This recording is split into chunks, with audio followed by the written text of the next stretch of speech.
Bueno, hola chicos. Bueno, les cuento que estas dos próximas clases vamos a hablar de métodos de cocción, ¿sí? Básicamente nuestros métodos de cocción, ¿sí? O transferencia de calor también lo podríamos denominar. Bueno, ya pasó el feriado largo, tenemos que volver a la actividad, nos quedarían 2 semanas de actividades presenciales y 3 de videos virtuales, ¿sí? Entonces, para terminar esta primera etapa de lo que sería nuestra capacitación, ¿sí? Antes que nada, decirle dos cosas. Primero, que ya les estoy mandando de forma paquete de datos en las clases al grupo. Y segundo, que bueno, vamos a estar organizados, calculo, para el próximo semestre eh, de otra forma, ¿sí? Ya que creo vamos a volver a la presencialidad los martes. Así que tendríamos que achicar las burbujas porque yo estoy teniendo más de 20 alumnos en 2 días. Entonces tenemos que achicar un poquito más la burbuja por el tema del distanciamiento. Así que vayan pensando quién podría pasarse para los martes, ¿sí? Lo que yo no quiero es perder la concurrencia de los 3 días si esto sucede así, ¿sí? Así que yo calculo que serían los últimos videos de, de la parte virtual o pasarían a ser más esporádicos. De todos modos, estas 2 semanas y media que nos quedan antes de las vacaciones de invierno, lo vamos a estar aclarando y bueno, yo les voy a llevar también impresa las clases, ¿sí? Antes del cierre de semestre. Por otro lado, bueno, hablábamos de las transferencias de calor, los métodos de cocción, ¿sí? En este sentido, vamos a hablar de 3 tipos. Contacto o conducción, radiación y convección, ¿sí? El primero que mencioné, que es el contacto o conducción, es el paso del calor a través de un sólido, ¿sí? Eh, al alimento, ¿sí? A lo que nosotros vamos a cocinar específicamente, o de un sólido a otro. Ese sería el primer tipo, ¿sí? La radiación es la transferencia de calor proveniente de un objeto caliente o sí, un objeto caliente en línea recta, ¿sí? Todo alimento que se encuentra en su camino se calentará, ¿sí? Ya sea que unos ejemplos podemos citar la salamandra, eh, el carbón, y del método anterior tenemos sólido alimento, eh,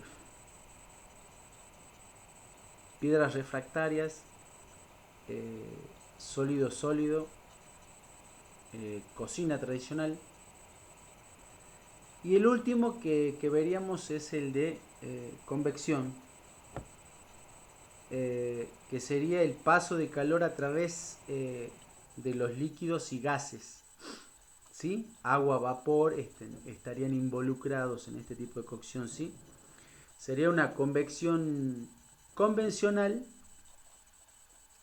obviamente por ebullición de agua, sería un ejemplo, y una convección forzada que sería, puede ser el de microondas, ¿sí? Entonces, dicho esto, vamos a hablar de la clasificación de los métodos de cocción.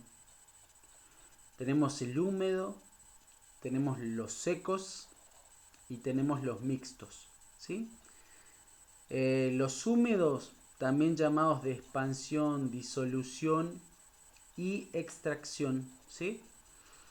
En este tipo de cocción, los elementos nutritivos, aromáticos, las sustancias indeseables y el exceso de sal se desprenden del alimento incorporándose al líquido de la cocción, ¿sí?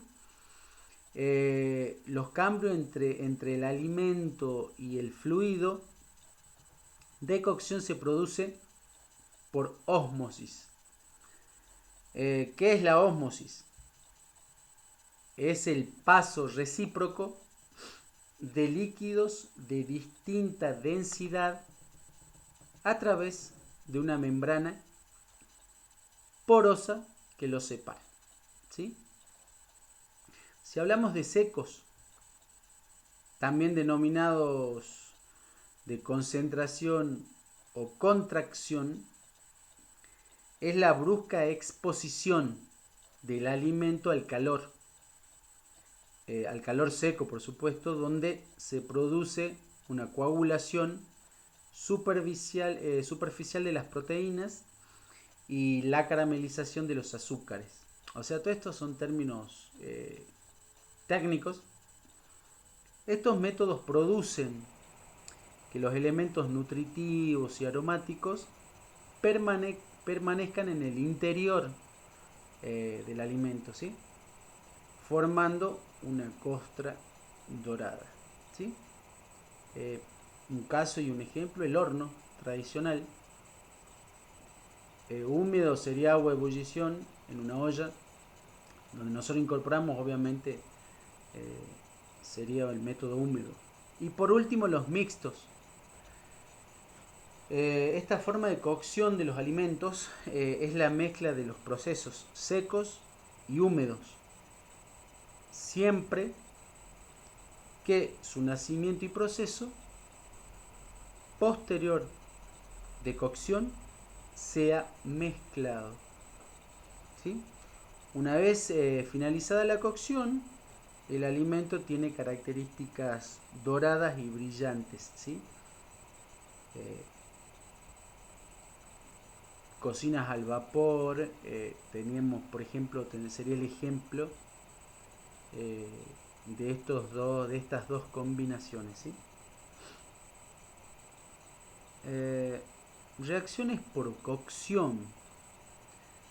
Tenemos la famosa reacción de Maillard y la reacción de caramelización, ¿sí?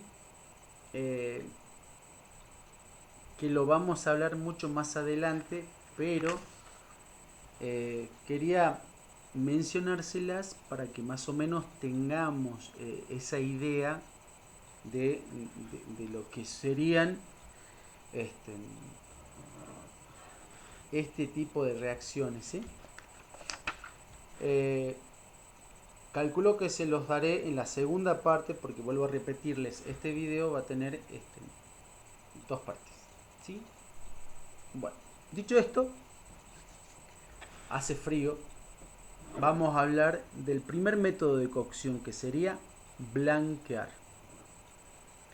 Es un tipo de húmedo o extracción, ¿sí? El tipo de cocción es húmedo o extracción, que lo acabamos de hablar, y su transferencia de calor es por convección. Si hablamos de un concepto, vamos a decir lo siguiente: llevaremos a ebullición los alimentos en un fluido abundante sin tapa, en proporción del 1 a 10, ¿sí? Por un tiempo relativamente corto. A eso nos referimos, y ahí es donde tenemos que tener en cuenta que el blanqueo va a ser de corto tiempo de cocción, ¿sí? Según el género a tratar, con cambios de temperatura de caliente a frío. El blanqueo es un proceso preliminar en muchos métodos de cocción. se distinguen en 4 procedimientos que solamente lo vamos a enunciar en agua a 100 grados centígrados, partiendo de agua fría, ¿sí?, a temperatura ambiente, partiendo de agua a 70 grados centígrados o a 100 grados centígrados, y en aceite a 130 grados centígrados. Eso serían el arranque, ¿sí?, de estos tipos de blanqueo, ¿sí?, a esas temperaturas. ¿Cuáles son los objetivos del blanqueo? El blanqueo con sal fija los colores de las hortalizas cuando corresponde, o sea, hablaríamos de los pigmentos, ¿sí? El cambio de temperatura en forma brusca también fija colores, ¿sí?, ideal para luego congelar previa discriminación de los alimentos, o sea, separamos, ¿sí?, por tipos. El blanqueo cierra los poros, quedando más jugosos, sabrosos y nutritivos, o sea, retiene jugos, retiene sabores, propiedades nutritivas también retiene, y ablandaría el alimento, ¿sí? Facilita las operaciones preliminares como pelado, trozado y corte. Remueve el sabor a crudo, baja la carga microbiana y limpia el producto, o sea que sería un producto libre, digamos, de bacterias, ya con ese proceso, ¿sí? Extrae los gases de respiración. En el caso de los vegetales está presente como gas intermolecular. Estamos hablando todo de partes técnicas, ¿sí? Favorece la formación del vacío en el envasado de latas, reduce el contenido de oxígeno en el espacio vacío del envase y evita la corrosión del mismo. Todo lo blanqueado se conserva mejor. Inhibe el pardeamiento enzimático, que en algún momento hablaremos qué es específicamente el pardeamiento enzimático. Y en ocasiones se utiliza bicarbonato de sodio para ablandar y evitar el pardeamiento, ¿sí? Solo usar en la cocción de la selga, donde sus enzimas son muy difíciles de inhibir, ¿sí? Es para no perder color y ese tipo de cositas, ¿sí? Como para ser más claro.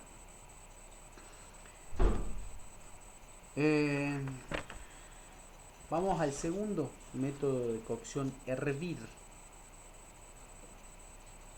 Hervir también es un tipo húmedo de cocción o extracción, y su transferencia de calor es la convección.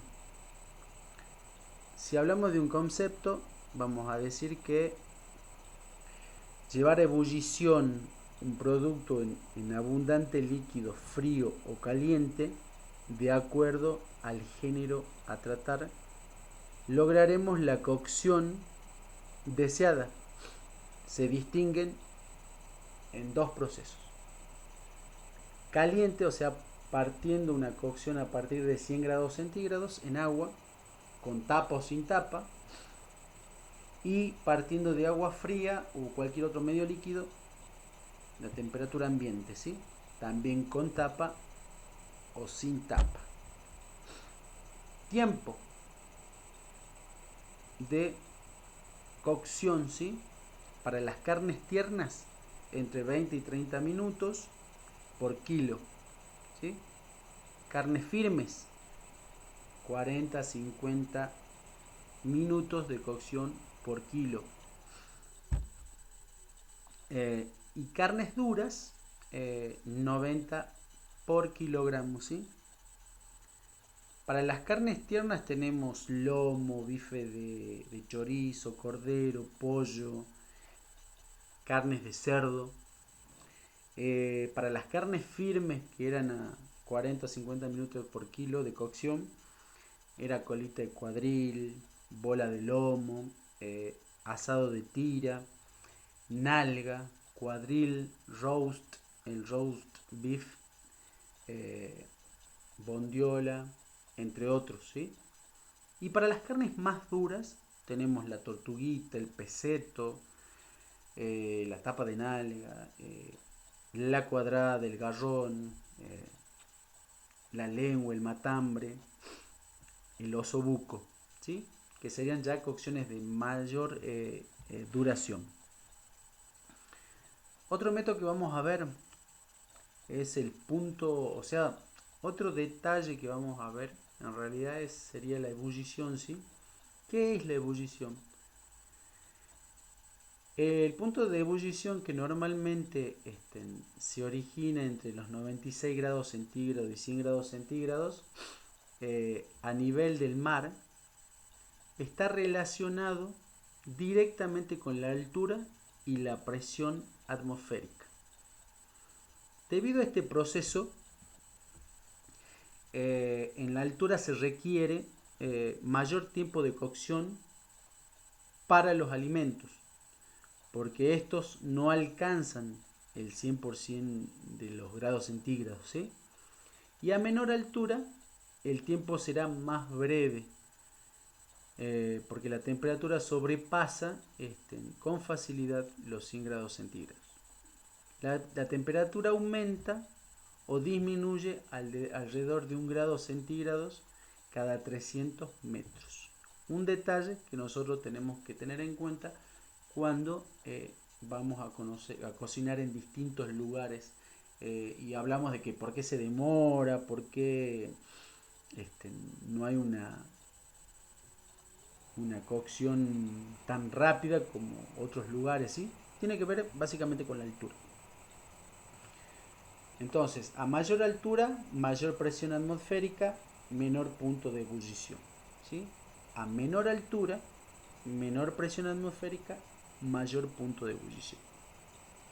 Cada 300 metros disminuye 1 grado centígrado, o sea, agua a nivel del mar, tenemos que tener en cuenta el nivel del mar, el agua a nivel del mar, el punto de ebullición entre 96 grados centígrados y 100 grados centígrados, y cada 100 centímetros, cada 100 metros, perdón, para cada 300, repito, cada 300 metros aumenta 1 grado centígrado, ¿sí?